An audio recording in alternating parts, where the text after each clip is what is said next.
ہے تو میرے نبی نے کہا روزے کے بدلے میں تمہیں اللہ ملے گا، نماز کے بدلے جنت، حج کے بدلے جنت، زکوٰۃ کے بدلے جنت، ذکر کے بدلے جنت، تہجد کے بدلے جنت، خیرات کے بدلے جنت، اور روزے کے بدلے تمہیں اللہ ملے گا، اللہ ملے گا، اللہ ملے گا۔ تو اس وقت ایک فرض ہم پر آیا ہوا ہے، دن میں روزہ ہے، اس کا ایک فرض 70 کے برابر ہے، اس کا ایک نفل فرض کے برابر ہے، اور اس میں رات کو تراویح ہے، تراویح کے ہر سجدے پر 1500 نیکی ہے، ہر سجدے پر جنت میں ایک محل ہے جس کے 60,000 سونے چاندی کے دروازے ہیں، اور ہر سجدے پر ایک درخت لگتا ہے جس کے نیچے 100 سال گھوڑا دوڑ سکتا ہے، ٹھیک؟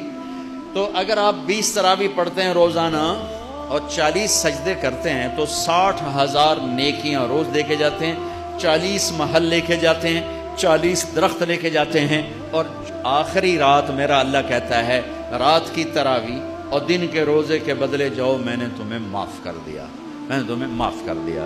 میرے بھائیو، یہ غمخواری کا مہینہ ہے، یہ محبت کا مہینہ ہے۔ میرے بھائیو، اپنے روزے کی حفاظت کرو۔ اس میں اللہ نے ہمیں ایک رات دی ہے جس کا نام ہے شب قدر، لیلۃ القدر، قدر ہے، قدر نہیں قدر۔